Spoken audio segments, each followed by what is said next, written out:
Good morning. Welcome to Thursday Morning Torah. And today we have a double subject because it is Hanukkah, as you may know, and it is also the Parsha in sort of the center of the Joseph story. So what we're going to do is talk about the Joseph story as a whole and also Hanukkah, the way they relate. I just want to let you know that I won't be here next week because I will actually be in Dubai watching the World Chess Championship, which has already started. So far, there have been 5 draws, and I'm going to get there in time, I hope, for the 10th game. That's the plan. So I have a few days yet before I'm able to get there, and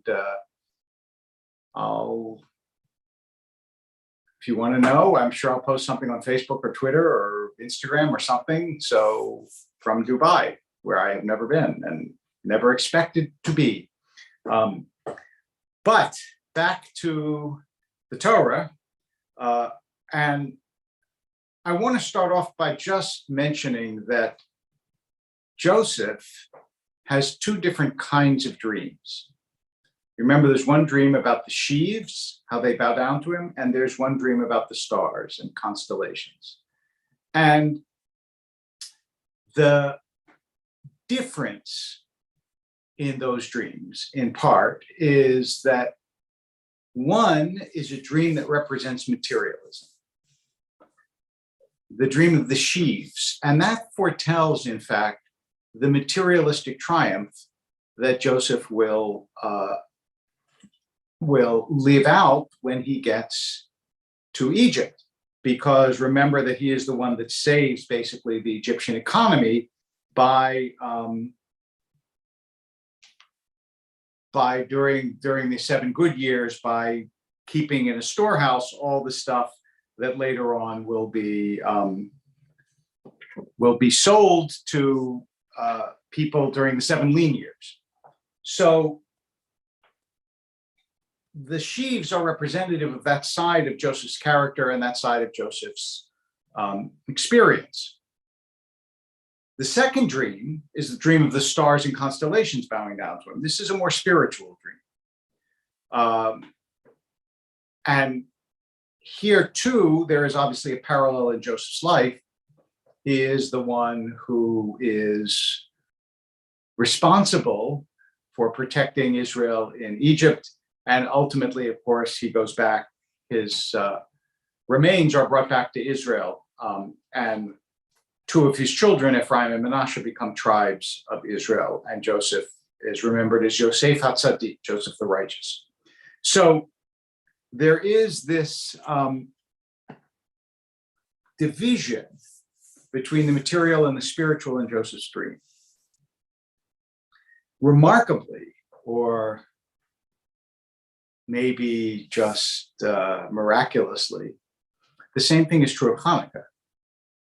Hanukkah is very much a holiday in which there is a division and a complementarity between the material and the spiritual. When you light the Hanukkah, you are, first of all, enacting a ritual that celebrates a miracle that is not mentioned in the book of Maccabees. This business about the oil lasting is a much later tradition, and it's clearly part of the idea of Hanukkah as a spiritual holiday. Because if you look at Hanukkah in its roots, it's a military holiday. It celebrates the victory of, as the Al HaNisim prayer puts it, the few over the many and the weak over the strong. Interestingly, by the way, the word for strong in Hebrew is gibor, which also means hero. But it's a military holiday, i.e. a physical one. And these 2 things, along with many other connections between the Joseph story and the Hanukkah story, right? It's about the preservation of the Jewish tradition, amongst the onslaught of an alien culture. And remember that Joseph's two children are named Ephraim and Manasseh. And Manasseh means I forgot the land of my upbringing. And Ephraim means I've succeeded in a new land. And as one of my colleagues once said, basically he names his kids assimilation and amnesia. So Joseph, who is making his way in this new land, reminds us also of the importance of Hanukkah and the defense of the Jewish people in their own land. Because remember that Hanukkah is really the holiday that takes place in the land of Israel, of the major holidays, right? Passover obviously doesn't take place in Israel, it takes place in Egypt and outside of Egypt. Sukkot is in the wilderness, right? The booths in the wilderness. Shavuot is also in the wilderness, because that's where you receive the Torah. Now, all of them have agricultural aspects. All the holidays, virtually without exception, have certain agricultural parts to them that may, for some, predated even the advent of the historical part, because the agricultural part goes back as long as there was agriculture, and there were certain times the barley harvest was always the barley harvest was always the barley harvest, right? It didn't change when something historical happened. But that being the case, the same sort of division exists in a way in those other holidays, that is between the agricultural, which is the physical, and the historical spiritual meaning, as exists in Hanukkah, except in Hanukkah it exists inside the land of Israel, because the sites and the events are tied to Israel itself. It's a holiday that obviously the temple existed when the holiday was enacted, because the temple is rededicated, right? You can't rededicate something that's not there. It's not just built, or it isn't built rather, but it is rededicated. So there is in Hanukkah a sort of Zionist element that doesn't exist in the other holidays. And so the other part of this is that Joseph's journey, which is a journey from, well, it actually works in both directions. He's doing fine at home, then he goes down and down and down, and there's a continual descent. A descent with his brothers into the pit, a descent into the prison, and then finally he raises himself up into the home of Pharaoh. This is also paralleled in the Hanukkah story, right? In the descent of the Jews into increasing unfreedom and their revolt that allows them finally to be free. As Jim points out, there are many parallels with the other brother stories, not only Jacob, but even Isaac and Ishmael. There are various parallels, and there are even parallels with brother stories to come with Moses and Aaron. One of the remarkable parts of the Torah is the extent to which it is a tale of siblings, really in a potent way. And I say not only brothers, because Dinah, the story of Dinah, and the story of Miriam, these are really pivotal stories in terms of the depth of the narrative and what it means. And the Maccabee story is also a family story, because the Maccabees were a family. But what happens historically, and it's worth Jews knowing this, is the rabbis who came after the Maccabees, mostly, right? There's some overlap, but basically came after the Maccabees. The rabbis were not thrilled with the Maccabees.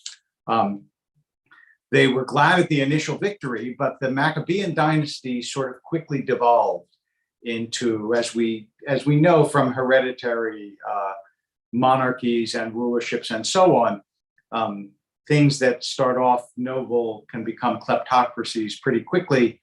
And already by the grandchildren and great-grandchildren of the Maccabees, the rulership of the Maccabean house was not what Jews would be proud of, at least according to the rabbis.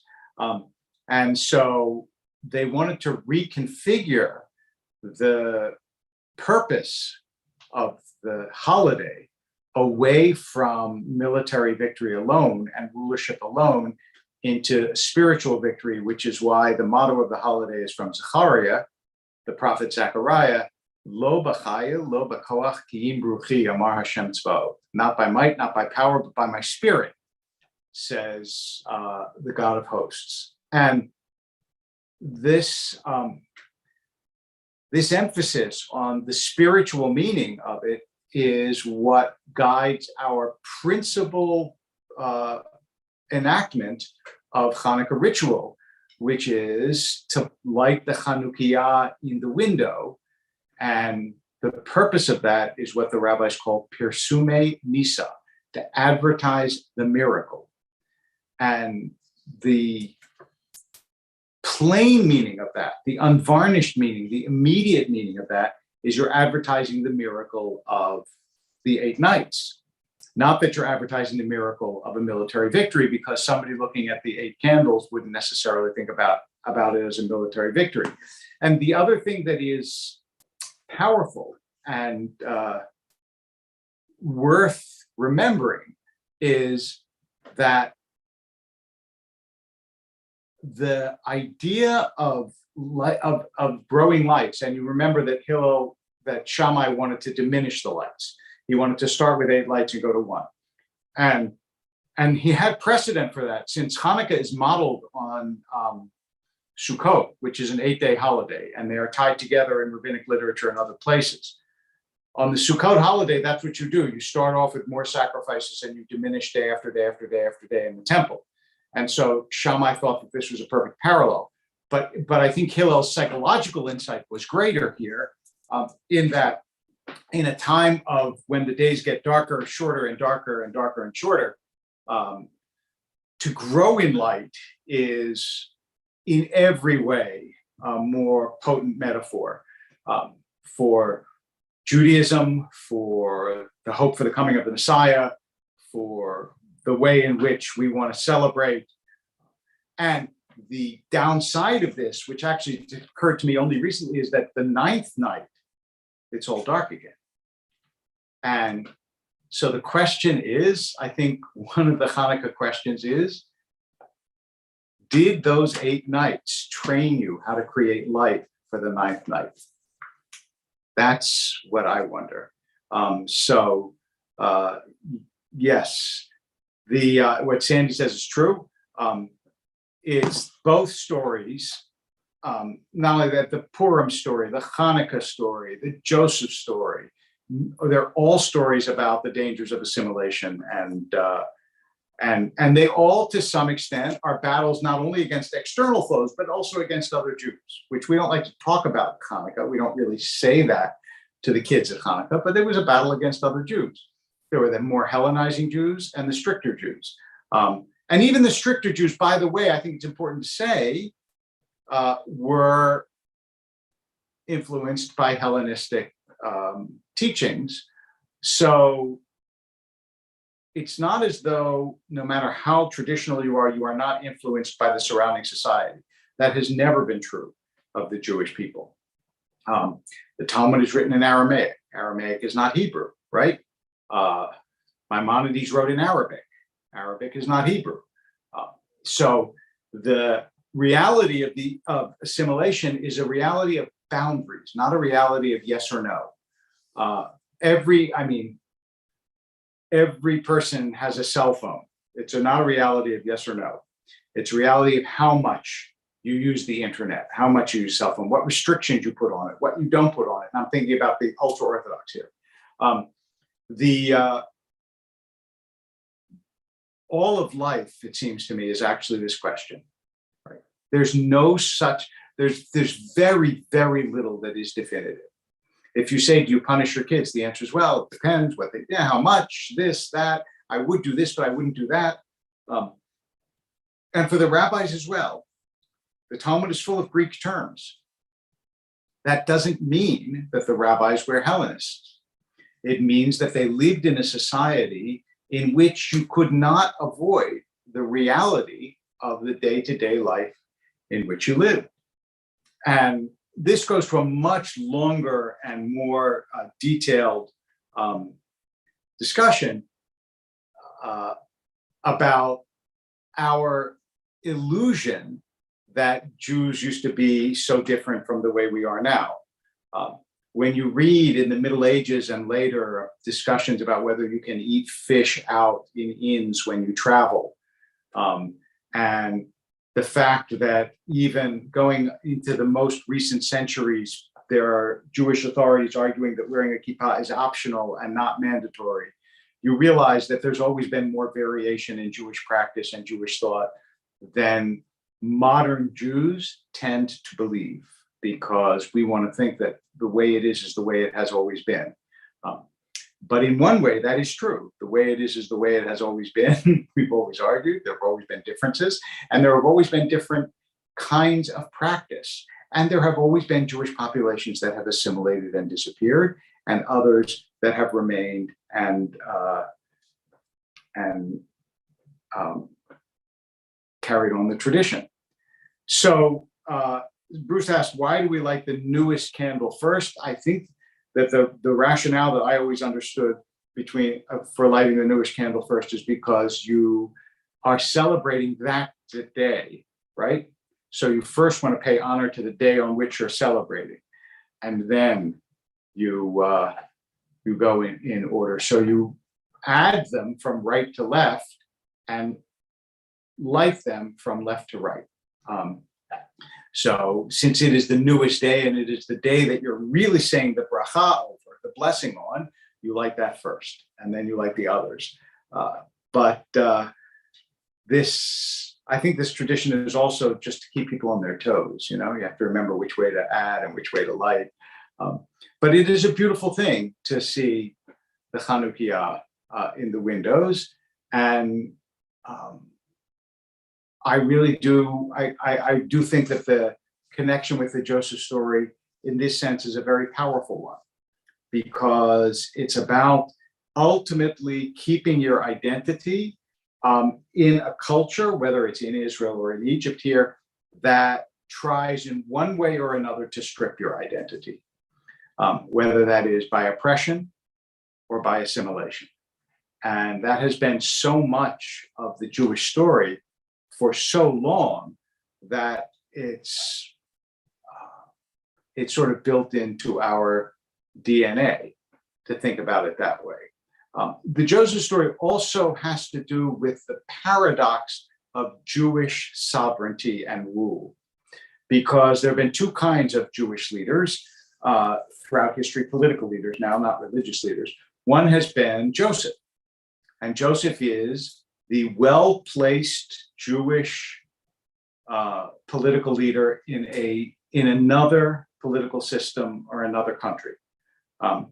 Whether you think of it as, Oppenheimer and Jude Suisse, and or Kissinger or Benjamin Disraeli, or whoever the Jewish personality is in a different place, where they have Joe Lieberman, where they have the struggle of how much of their tradition they express through a separate kind of political system.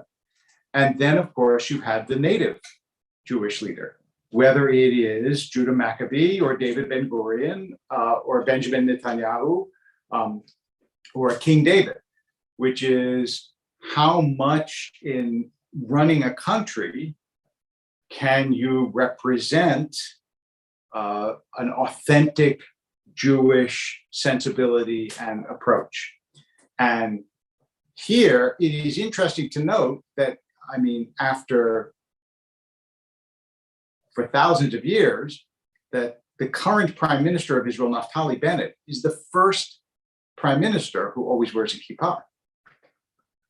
So the ways in which Jewish leaders have expressed Jewishness has been very varied throughout history.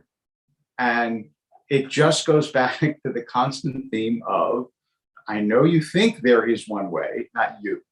I know many think there is one way. There has never been just one way and never will be just one way. And this is one of the things that makes it hard to identify who is a good Jew. So by any halachic Jewish legal criteria, Herzl was not a good Jew. Herzl didn't lay tefillin, and he didn't daven every day, didn't pray every day. And he didn't keep Shabbat, he didn't keep kosher. But who would want to take away from Herzl the influence that he had in Jewish history? And so, because we're such a complicated people, the judgment of what counts as an effective and powerful and meaningful Jewish life is a very ramified issue. It's not just one thing. And on Hanukkah, we remember this by seeing that the Maccabees, who after all lived very significant Jewish lives, obviously, were nonetheless not the favorite of the rabbis who lived very significant Jewish lives, because they represented different kinds of ideals suitable for different times in Jewish history. By the time the rabbis came along, as we know, a military victory was not only not possible, but after the Bar Kokhba revolt, a frightening thing to even contemplate, since the Bar Kokhba revolt ended up in the final exile of the Jews from the land of Israel until 1948. So as we celebrate Hanukkah, we should be grateful also for the multiple lights of our history. And the different candles represent different ways that Jews can bring light into the world. And I hope that you find a way in your own life, in your own way, to bring this light into the world, and that you do it, if you are Jewish, with the intent of, l'hagdil Torah u'lahadir, that is to make Torah greater and more beautiful, because all of that, all of the different ways that I spoke about increasing Jewish influence can fall under that very, very broad category. Once again, I want to remind you that we will not be here next week, but plan to be here again in 2 weeks. So I hope in the meantime that the rest of your Hanukkah is filled with joy and light. And I look forward to seeing you